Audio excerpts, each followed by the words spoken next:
Welcome back to our channel. ఈరోజు నేను ఈ వీడియోలో శనగల ప్రసాదం ఎలా చేయాలో చూపిస్తున్నాను. ప్రసాదం అనగానే మనకు గుర్తొచ్చేది స్వీట్ రెసిపీసే ఓన్లీ.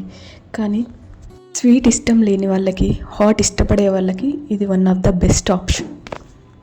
సరే ఇంకెందుకు లేటు, ప్రాసెస్లోకి వెళ్ళిపోదామా. 1 కప్ శనగలు తీసుకొని 2 to 3 టైమ్స్ బాగా వాష్ చేయండి. ఇక్కడ నేను 4 to 5 అవర్స్ నానబెట్టాను. మీరు కావాలంటే ఓవర్ నైట్ కూడా నానబెట్టుకోవచ్చు. 4 అవర్స్ తర్వాత నానిన శనగల్ని మళ్ళీ 2 టైమ్స్ వాష్ చేయండి.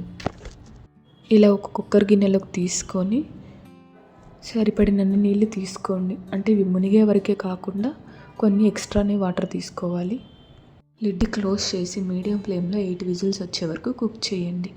మీరు ఓవర్ నైట్ సోక్ చేస్తుంటే మీడియం ఫ్లేమ్లో 4 to 5 విజిల్స్ వస్తే సరిపోతుంది.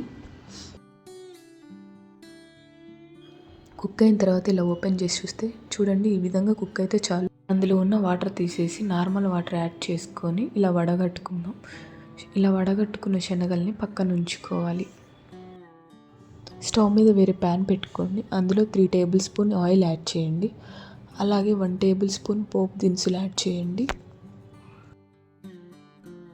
ఒకసారి ఇలా కలపండి. అలాగే 1/2 టీ స్పూన్ జీలకర్ర వేసి కలపండి ఒకసారి.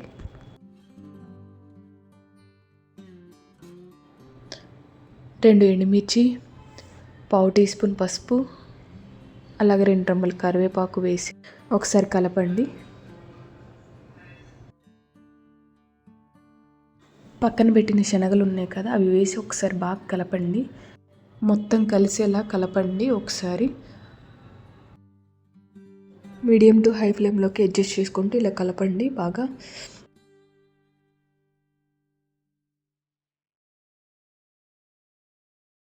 అలాగే సాల్ట్ తగినంత వేసుకోండి. ఇక్కడ మీరు కావాలంటే పచ్చి కొబ్బరి తురుము కూడా యాడ్ చేసుకోవచ్చు. ఈ స్టేజ్లోనే 2 టేబుల్ స్పూన్ యాడ్ చేసుకోండి. సాల్ట్ అంతా కలిసేలా కలపండి. అలాగే 2 టేబుల్ స్పూన్ కొత్తిమీర యాడ్ చేసుకోండి. ఈ స్టేజ్లో 2 నిమిషాలు బాగా కలిపి స్టవ్ ఆఫ్ చేయండి.